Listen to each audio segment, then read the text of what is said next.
Hope you're well. Switching it up on you today, you get to see the messy kitchen a little bit.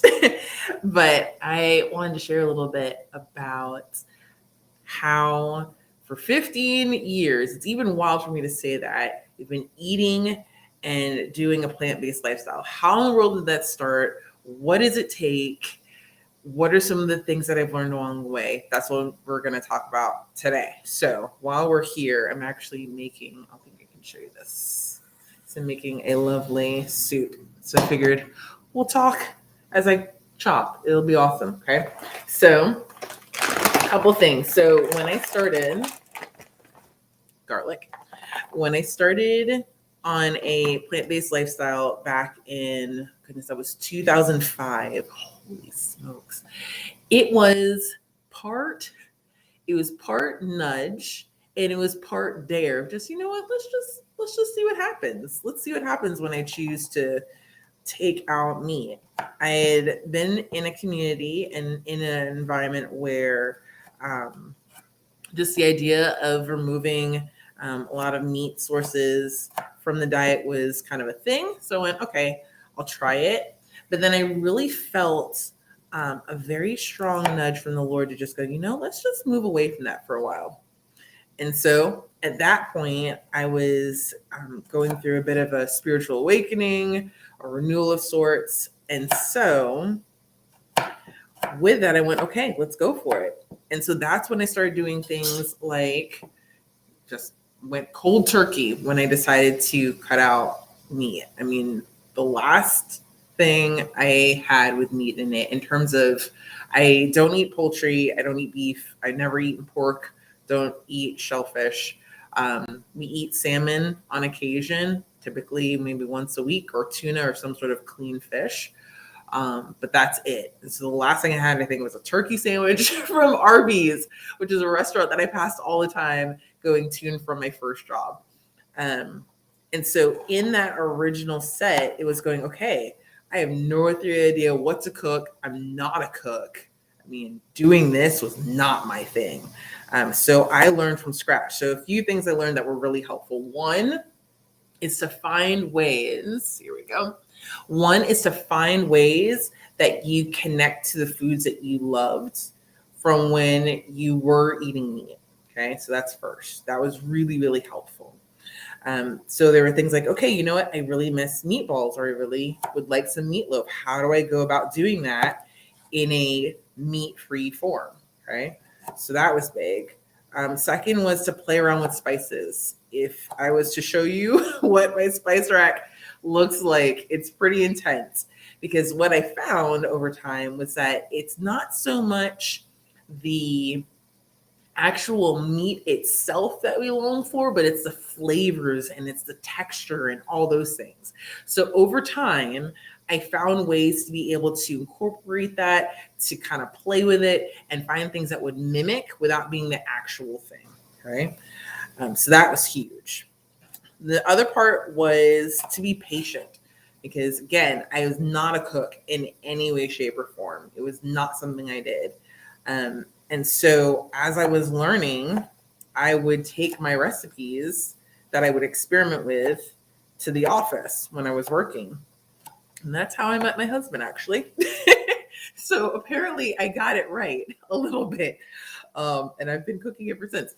But yeah, so those are kind of some of the key parts with getting started, of be willing to have just resources available to explore and play with recipes, to play with spices, and to give yourself grace, because it is different. So to think, okay, well, there's this vegetarian version of, or whatever, beef or of a lamb chop, and you go, okay, well, it's going to taste the same. Probably not. Okay. And that's okay. So fast forward a little bit, get married, and I am continuing on in the same lifestyle set. Brian eats chicken and beef, on occasion turkey, totally fine. I don't typically prepare it unless it's for something special. I'll make something, but typically let him do that. And it's been totally fine. But what we realized was that I was starting to have some health concerns, and the health concerns I was facing was because of a misdiagnosis, and I was given some really heavy antibiotics that really messed up my gut. I mean, really did a number on me. And so after that, it moved from just simply plant-based as a diet to actually a lifestyle of going, okay, we're going to find ways for me to be able to heal and restore what's happening to me internally. Because yes, choosing to, take out meat is one thing, but what are some of the other things that need to come out? So over time, that meant that dairy went to the wayside. It meant that gluten eventually went to the wayside as well. Not because of a celiac thing, but more so the way in which my body, and actually for our kiddos, and Brian experienced this as well, our bodies just function a whole lot better without all of that. So we decided to cut out the dairy, cut out the gluten, and that made a huge, huge help. And yeah, so since then, it's just been finding ways to create as much clean, whole food based recipes as we can to keep ourselves healthy and well.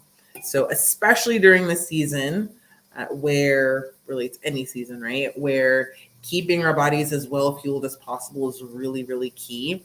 That's the whole goal. So even as I'm making this, I'm going to be adding in things like garlic. I have onion. I may throw in some turmeric, different types of spices that I know are just very helpful for keeping the body clean. These are things I wasn't thinking about before. Before I just thought about flavor. I didn't think about health. So that aspect is really cool in terms of just being able to evolve into that, to know that it's not necessarily a one big jump, that it can definitely happen with small steps. So in terms of figuring out how life goes with, when I started, I was single, could cook when I wanted to or not cook, and then declare a fast. To now having little ones and working and just all the things that I'm thinking of or trying to process through. Something that's been helpful for me is actually doing a meal plan. And I think, I popped the link in there. So if you want to grab it, it's just a really simple meal planner. Can't really see it there, can you? But this is something that I've been using that helps me to just chart out my meals for the week. So then it's one less thing to think about. And as I put that together, it's based on the different recipes that I know that we enjoy and that we can kind of play with and find some new fun ones to try out. And it also means that when I get to days like this, where I feel, kind of, I don't know what's going on, I feel tired, I just want to I at least have something to help me with some guidance on what to do next. Okay. So hope that is helpful for you. Know that it is very much doable. I did not set out when I began my meat-free, if you will, journey. I didn't think about how it would have gone for this long. And now I guess basically we're pegan. So we were pegan before pegan was cool. Right. So I'm going to continue here with making this mock chicken noodle soup. It's going to be amazing. I've got garlic, onion, broccoli. I've got carrots, celery. I'm going to put in a little bit of my mock chicken, some flavorings, some oils. I already have some olive oil in there. It's going to be awesome. So enjoy the rest of your day, and I'll talk to you later. Bye.